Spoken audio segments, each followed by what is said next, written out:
আসসালামু আলাইকুম। কেমন আছেন সবাই? আলহামদুলিল্লাহ আমি ভালো আছি। নিপাস কিচেনে আপনাদের সবাইকে স্বাগতম। আজ আমি নিপাস কিচেনে তৈরি করব কাচ্চি শুটকির বালাচাও। কাচ্চি শুটকির বালাচাও তৈরি করতে আমার কি কি উপকরণ লাগছে চলো যে দেখি। এখানে আধা কেজি কাচ্চি শুটকি নিয়েছি। শুটকিগুলোকে ভালো করে বেছে ধুয়ে একটা ছাঁকনির মধ্যে আমি ঝরা দিয়ে রেখে দিয়েছি। পেঁয়াজ কুচি নিয়েছি আমি 300 গ্রাম। রসুন নিয়েছি আমি বড় 2টা। লবণ স্বাদ মতো। লাল মরিচের গুঁড়ো 2 টেবিল চামচ। তেল 1.5 কাপ। ভাজা শুকনো মরিচ প্রয়োজন মতো। যে কড়াইতে আমি রান্না করব সেই কড়াইতে তেল গরম দিয়ে দিয়েছি। তেল গরম হয়ে গিয়েছে, তেলের মধ্যে দিয়ে দিচ্ছি কেটে রাখা পেঁয়াজ।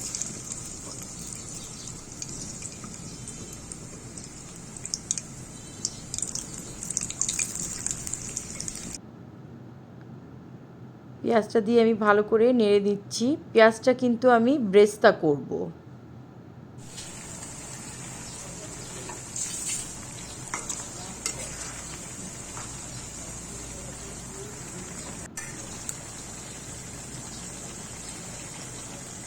পেঁয়াজে গোল্ডেন ব্রাউন কালার চলে এসেছে। এখন আমি পেঁয়াজগুলোকে তুলে নিচ্ছি।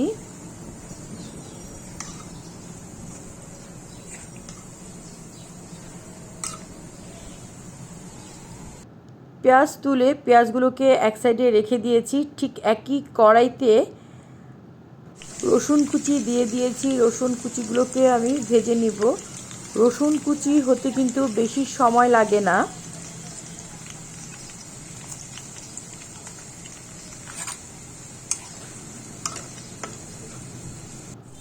রসুন গোল্ডেন ব্রাউন কালার হয়ে গিয়েছে। রসুনগুলোকে আমি তুলে নিচ্ছি। ভাজা রসুনগুলোকে এক সাইডে রেখে দিচ্ছি। আমি একটু আপনাদের দেখাই, দেখেন আমি যে শুটকিটা ধরছি এই শুটকির মধ্যে কিন্তু কোনো প্রকার পানি নেই। এখন এই শুটকিগুলোকে আমি ভেজে নিব। ঠিক সেই একই তেলের মধ্যে শুটকিগুলো আমি ভেজে নিচ্ছি।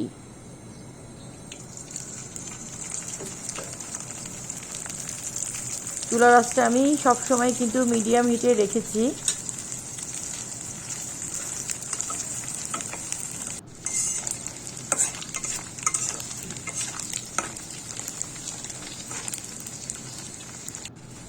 শুটকি ভেজে শুটকিগুলোকে আমি একটা স্ট্রেনারের উপর রেখেছি যেন বাড়তি তেলগুলো পড়ে যায়। সবগুলো শুটকি ভেজে আমি ঠান্ডা করার জন্য রেখে দিয়েছি। শুটকি ঠান্ডা হয়ে গিয়েছে। আমি একটু শুটকিটা কাছের থেকে আপনাদের ভেঙে দেখাচ্ছি শুটকিগুলো কতটা ক্রিস্পি হয়েছে। চুলায় আমি একটা কড়াই দিয়ে দিয়েছি গরম হওয়ার জন্য। কড়াই গরম হয়ে গিয়েছে। এখানে আমি দিয়ে দিচ্ছি 2 টেবিল চামচ তেল।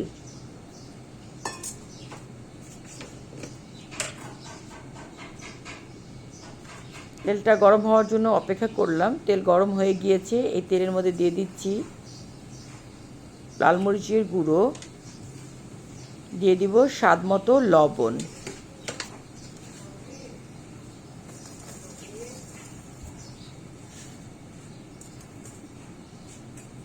দিয়ে আমি ভালো করে নেড়ে দিচ্ছি।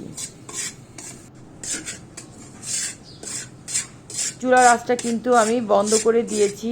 মশলা কিন্তু রেডি। মশলাটা এখন আমি নামিয়ে নেব। মশলা নামিয়ে ঠান্ডা করে নিয়েছি। এখন এই মশলার মধ্যে দিয়ে দিচ্ছি একে একে। প্রথমে আমি দিব পেঁয়াজ বেরেস্তা,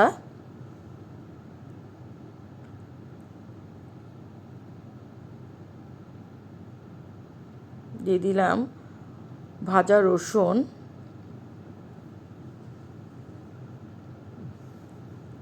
দিয়ে দিচ্ছি ভাজা কাচ্চি মাছ শুটকি। আর আপনারা চাইলে এটা কিন্তু চিংড়ি মাছ শুটকি, ছুরি মাছ শুটকি, যে কোনো শুটকি দিয়ে ঠিক একইভাবে এই বালাচাও রেসিপিটি করতে পারেন।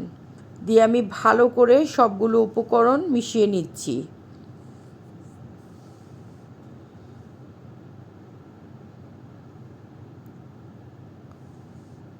মশলার সাথে ভালো করে মেখে নেওয়া হয়ে গিয়েছে।